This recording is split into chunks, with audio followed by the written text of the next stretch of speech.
you were part of the delegation which went for the Operation Sindoor. What was your experience during that? There were people from other political parties also in the delegation. How did it feel at that stage to work together for something that was a national issue? Well, firstly, I've had the privilege and honor of doing some of these delegations in the past, which were multi-party in nature. And I think, I personally believe, in fact, during my speech on Operation Sindoor, one of the suggestions I made is that the government should re-energize and reactivate these international friendship groups. I think more than government to government relations, having multi-party MPs talk to multi-party legislators in a different country is a very sure way of improving ties at a government level. Because people also hear that despite the fact that opposition MPs and Treasury bench MPs may be bickering, they can unite and do something together. And I think in that sense, I have no qualms about saying this, but Dr. Shashi Tharoor, who was the leader of our delegation, led very inclusively, did a fantastic job. We went to countries in South America, Central America, and the US. I've been to some of these countries before. I had been to Panama, Brazil before. I had never been to Guyana. I had never been to Colombia. And of course, I know the US quite well. My late father was really one of the early proponents of stronger Indo-US ties. He worked from Narasimha Rao to Deve Gowda to other prime ministers, to Vajpayee ji, to Manmohan Singh, to strengthen the bilateral track to diplomacy. I think there are different kinds of observations. If you ask me what was the observation in the global south, it obviously is very different from what it was in the United States. In the global south, if you look at a country like Panama, which its economy is entirely dependent on the Panama Canal, which was built almost over a century ago by the Americans, and really to allow ships to, rather than going under South America, to just cut across and cut through Central America. And they're facing a new kind of pressure. And what countries in the global south, like Guyana, which is the fastest growing country in the world. Are they even interested in India? I'll tell you. So some of them said to us, and they said that, we are now feeling like we're, without naming which country and which leader, that we feel we are kind of stuck between a rock and a hard place.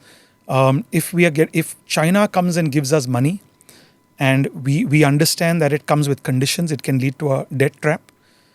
But we need their investments, and America has ignored us for the last 20, 30 years. They've been focused on this war on terror. But now America is saying, you better not talk to the Chinese. And we're getting pushed around. They said to us, we want a third alternative. We want India to be that alternative. So I personally believe, based on my observations of the global south, and even if you go beyond that to Africa as well, and Southeast Asia, when you see the fact that USAID has been shut down, which was America's developmental assistance arm, countries not wanting a non-Chinese, non-American partner, I fundamentally believe that India should increase its developmental assistance to these countries.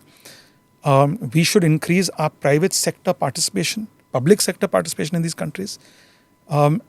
We can lend to these countries. We can invest in these countries. Our companies can develop new markets in these countries. They want our pharmaceuticals. They want our infrastructure. You won't believe it. A country like Colombia buys 5,000 Royal Enfields a year. A small country like Colombia. So there's a Not their Harley Davidsons. Not their Harley. So there's a huge opportunity for people, for India to up the ante in these countries. And I don't think the government can do this. I think the private sector has to be unleashed. The government should really be there only to say, we will give you developmental assistance. But the government should facilitate it. You know what I mean? Because if there's no ease of doing business, in the sense that if you don't cut the red tape, you need to go there, you need visas for those guys to come here. You need that ease.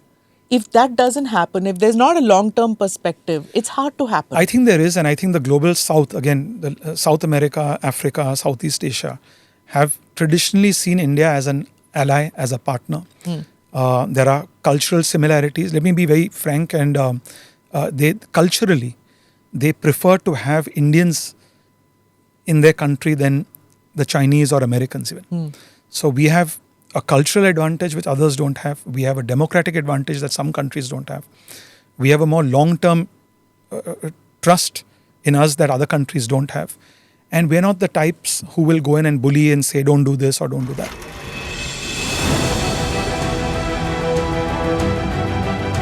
Namaste, Jai Hind. You're watching ANI podcast with Smita Prakash. अगर हम उसको मस्जिद कहेंगे तो फिर विवाद होगा। The issue is टूटा है क्या भारत? 400 पार का मतलब ये है कि संविधान खतरे में है। क्या हम लोग ये निर्देश देते हैं कि फला को गिरफ्तार करके जेल डाल दें? वही तो कह रहे हैं सब। ये बेबुनियाद निराधार आरोप। सच्चा सुनना चाहो देखो स्मिता प्रकाश ANI, it does not lie।